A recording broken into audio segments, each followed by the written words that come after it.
नमस्कार, welcome back to my YouTube channel गावरान एका अस्सल चवमध्ये मी पूजा तुमचं मनापासून स्वागत करते। आणि आज आपण एकदम गावरान पद्धतीने बनवलेली खेकड्याची कढी बनवायची आणि ही पद्धत करणं एकदम सोपी आहे बरं का। तर नक्की करून बघा, खूप टेस्टी लागते ही खेकड्याची कढी।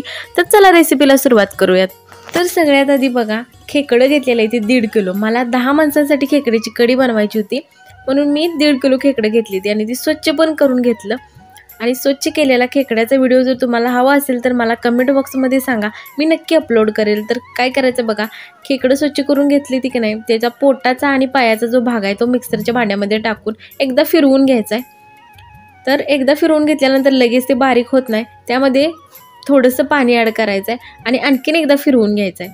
बघू शकता, आणखीन एकदा फिरवून घेतल्यानंतर त्याची पूर्णपणे पेस्ट तयार झाली। आणि एक चाळण घेतल्या, त्याच्या खाली एक भांडं ठेवलेलं आहे। ह्या चाळणीवरती आपण जी तयार करून घेतलेली पेस्ट आहे ती टाकून घ्यायची आणि मस्त असं गाळून घ्यायचं आहे। म्हणजे काय होतं ह्यानं, त्याच्यातलं जे खेकड्याचं मांस आहे की नाही ते खाली निघून जातं पाण्यासहित आणि जो त्याचा जो खरबरीत भाग असतो तो त्या चाळणीवर राहतो। चला, अशाच पद्धतीने सगळ्या खेकड्याचं पाणी आपण गाळून घेऊया। तर बघू शकता, एवढं पाणी असं साठलेलं आहे ह्याचं। आता ह्या पाण्याची आपल्याला कढी करून घ्यायची। आपल्याला 10 माणसांसाठी बनवायचं आहे, त्यामुळे थोडंसं गरम पाणी करायला ठेवूया। 1.5 तांबे मी पाणी गरम करायला ठेवले एका पातेल्यामध्ये। पाणी गरम झाल्यानंतर तेच पातेलं गरम करून घ्यायचं आहे आणि ह्यामध्ये मी 2 मोठे चमचे ऑलिव्ह ऑइल टाकून घेतले, आपलं घरचं खायचं तेल असतं ते। तर बघा, नंतर एका मिक्सरच्या भांड्यामध्ये मी थोडंसं आलं आणि लसूण बारीक करून घेतलाय, म्हणजे त्याची पेस्ट करून घेतलेली ती पेस्ट तेलामध्ये टाकून घेऊन मस्त असं कडकडीत तेलामध्ये भाजून घ्यायचं आहे। आलं लसूण पेस्ट चांगली भाजून झाल्यानंतर ह्यामध्ये बारीक केलेलं खोबऱ्याचा खीस टाकायचा आहे। हा खोबऱ्याचा खीस पण चांगला तेलामध्ये परतून घ्यायचा आहे। ह्याबरोबरच 1 चमचा हळद पण टाकून घेऊया। आता या खोबऱ्यामध्येच का नाही अर्धा कप पाणी ॲड करायचं आपल्याला, म्हणजे त्या पाण्यामध्ये खोबरं चांगलं शिजवून घ्यायचं आहे।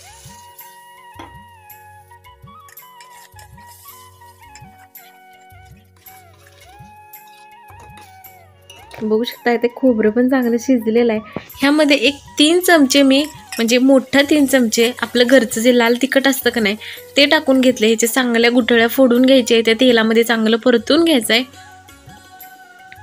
म्हणजे हा मसाला चांगला तेलामध्ये भाजून घ्यायचा आहे सगळ्यात आधी। तर ह्यामध्ये पण थोडंसं मी अर्धा कप पाणी टाकले आणि नंतर चिकन मसाला टाकलाय। चिकन मसाल्यामुळे ह्या कढीला 1 नंबर अशी टेस्ट लागते, नक्की तुम्ही टाकून बघा। आता ह्यो मसाला सगळा चांगला भाजलेला आहे। ह्यामध्ये आपल्याला खेकड्याचं जे आपण पाणी काढून घेतलेलं आहे की नाही, त्याच्या मांसाचं पाणी, ते पाणी टाकून घेऊया। आता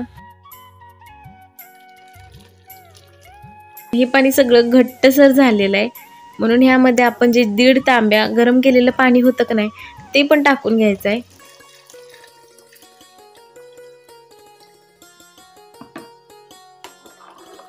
आणि हे व्यवस्थित मिक्स करून घेऊया। आता ह्यामध्ये मी 2 नांग्या मोठ्या ठेवलेल्या होत्या खेकड्याच्या, ती पण टाकून घेतले त्या। आणि बारीक मीठ टाकायचं आहे चवीनुसार। बारीक केलेली कोथिंबीर पण टाकून घेऊया आणि आता हे सगळं मिक्स करून घ्यायचं आहे। आणि मंद आचेवरती अशी छान अशी उकळी आणून द्यायची आपल्याला 1 मिनिट याला। बघू शकता, 1 मिनिटानं खेकड्याचं जे मांस असतं का नाही ते वरती पोवायला लागले। आता हे सगळं मिक्स करून घ्यायचं आहे, म्हणजे त्या खेकड्याच्या मांसचा अर्क सगळ्या रश्श्यामध्ये उतरेल असा। आता हे 2-3 मिनिटानंतर बघा, उकळी मस्त अशी फुटलेली। गॅस फुल करायचा आहे आणि 1-1.5 मिनिटासाठी का नाही मस्त अशी शिजवून घ्यायची आहे कढी। 1 नंबर अशी टेस्टला लागणारी झणझणीत आणि गावरान पद्धतीने बनवलेली खेकड्याची रेसिपी साध्या सोप्या पद्धतीने बनवलेली आहे। ही रेसिपी तुम्हाला कशी वाटली कमेंट बॉक्समध्ये सांगायला विसरू नका। आणि अशाच नवनवीन रेसिपीजसाठी गावरान एक अस्सल चवला लाईक करा, शेअर करा आणि सबस्क्राईब करा। बेल आयकॉनला प्रेस करा, जेणेकरून माझ्या रेसिपीचे ऑल नोटिफिकेशन तुम्हाला सगळ्यात आधी मिळत राहतील। भेटू अशाच नवीन रेसिपीज सोबत, तोपर्यंत खात राहा आणि मजेत राहा। Thanks for watching.